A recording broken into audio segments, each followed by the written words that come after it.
اللہ ہمارے لیے کچھ چیزوں کا انتخاب کرتا ہے اور وہی دینے والا ہے اور وہی کسی کو کسی چیز سے محروم رکھنے پر قادر ہے. اس لیے ہر چیز اللہ کی طرف سے ہے.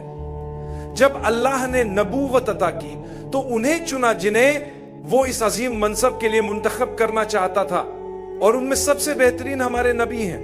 ہمیں یہ بات جاننی چاہیے کہ اللہ نے جن لوگوں کو چنا انہیں بار بار آزمائشوں سے گزارا.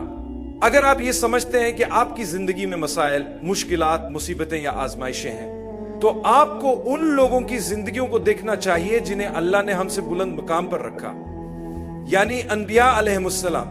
یاد رکھیں کہ رسول اللہ نے فرمایا کہ اللہ کے نبی سب سے زیادہ آزمائے جاتے ہیں، پھر وہ جو ان کے قریب ہوتے ہیں، پھر وہ جو ان کے قریب تر ہوتے ہیں، اور اسی طرح سلسلہ جاری رہتا ہے. اگر آپ زندگی میں بہت سی مشکلات کا سامنا کر رہے ہیں لیکن آپ مومن ہیں تو یقین جانیے یہ ایک اچھی علامت ہے. جب اللہ اپنے بندے سے محبت کرتا ہے تو اسے آزمائش میں ڈالتا ہے. یہ آزمائش آپ کو اللہ کے قریب کرنے کے لیے ہوتی ہے، آپ کے دل کو نرم کرنے کے لیے اور آپ کو بہتر انسان بنانے کے لیے ہوتی ہے. اس کا مقصد یہ ہے کہ آپ اپنی ذمہ داریوں کے بارے میں زیادہ محتاط ہو جائیں، گناہوں سے بچنے کی کوشش کریں، اور جب بھی کہیں غلطی ہو جائے اللہ سے معافی مانگیں اور اللہ کی رحمت پر امید رکھیں. حضرت زکریا کی کوئی اولاد نہیں تھی اور وہ اولاد کی خواہش رکھتے تھے.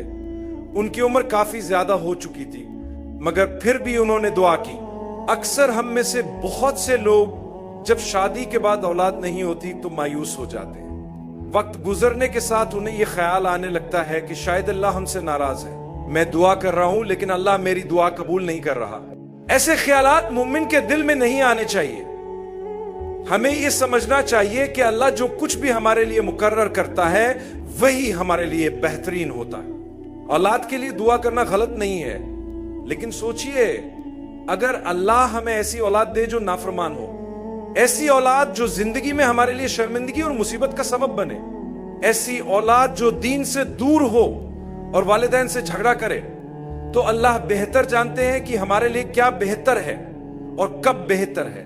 حضرت زکریا نے دعا کی اور اللہ نے معجزہ کرتے ہوئے ان کی دعا قبول کی. حالانکہ بظاہر حالات ناممکن لگ رہے تھے. اگر اللہ حضرت زکریا کے لیے معجزہ کر سکتا ہے تو ہمارے لیے بھی کر سکتا ہے. میں نے ایسے لوگوں کو دیکھا ہے جن کے 8، 10، 14، حتیٰ کہ 20 سال بعد اولاد ہوئی. یہ سب اللہ کے فیصلے ہیں. اللہ کی رحمت سے مایوس نہ ہوں. حضرت زکریا نے دعا کی، یا اللہ مجھے نیک و صالح اولاد عطا فرما. اللہ نے انہیں نیک اولاد عطا کی. میں ایک اور اہم پہلو پر بات کرنا چاہتا ہوں جو حضرت مریم کی کہانی سے جڑا ہوا ہے. جب انہیں حضرت عیسیٰ کی ولادت کی خبر ملی تو وہ پریشان ہو گئیں کہ لوگوں کو کیا جواب دیں گی. یہ بہت بڑا مسئلہ تھا، معمولی بات نہیں تھی. میرے بھائیوں اور بہنوں، انہوں نے کیا کیا؟ انہوں نے اللہ سے رہنمائی مانگی. اللہ نے ان سے فرمایا کہ خاموش رہو، صبر کرو اور ثابت قدم رہو، ہم تمہاری مشکل آسان کر دیں گے. لوگوں نے ان پر جھوٹے الزامات لگائے کہ وہ بغیر نکاح کے ماں بننے والی ہیں. کسی پر الزام نہ لگائیں، ہو سکتا ہے وہ اللہ کے کتنا قریب ہو اور آپ کو پتہ بھی نہ ہو، اور ہم اپنی نادانی میں سزا کے مستحق بن جائیں. اللہ نے حضرت مریم کو حکم دیا کہ وہ خاموش رہیں اور صرف اشاروں سے بات کریں. اللہ نے خود ان کی بے گناہی کو ثابت کیا. بچے نے خود بول کر ان کی سچائی بیان کی. دیکھیں خاموشی کتنی قیمتی ہے. خاموشی نے ایک معصوم انسان کو کس طرح سہارا دیا. کبھی کبھی آپ پر لگائے گئے الزامات اتنے بڑے ہو سکتے ہیں کہ انہیں صرف اللہ ہی صاف کر سکتا ہے. فکر نہ کریں، صبر سے کام لیں، حالات کو سہنے کی عادت ڈالیں اور امید کا دامن نہ چھوڑیں. وہ دن ضرور آئے گا جب آپ مکمل خوشی کے ساتھ مسکرا رہے ہوں گے. بدترین صورت میں ہم قیامت کے دن پہنچیں گے اور اس صبر کا اجر دیکھیں گے جو ہم نے برداشت کیا تھا. تو فیصلہ کریں کہ آپ کس طرف ہونا چاہتے ہیں.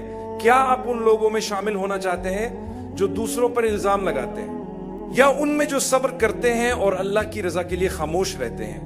اللہ ہمیں ثابت قدمی عطا فرمائے. قرآن کی کئی آیات میں اللہ اپنے معجزات دکھاتا ہے، جیسے کہ بدر کے وقت اللہ نے فرشتوں کو بھیجا. اللہ فرماتا ہے یاد کرو بدر کے وقت جب تم کم تعداد میں تھے، اللہ نے تمہاری مدد کے لیے فرشتے بھیجے. اللہ فرماتا ہے میں نے تمہارے لیے 3000 فرشتے بھیجے، لیکن اگر تم صبر اور تقوی اختیار کرو گے تو میں 2000 مزید فرشتے بھیجوں گا. جس سے وہ 5000 ہو جائیں گے. اس کا مطلب ہے کہ اللہ کی مدد حاصل کرنے کے لیے ہمیں 2 چیزیں چاہیے, صبر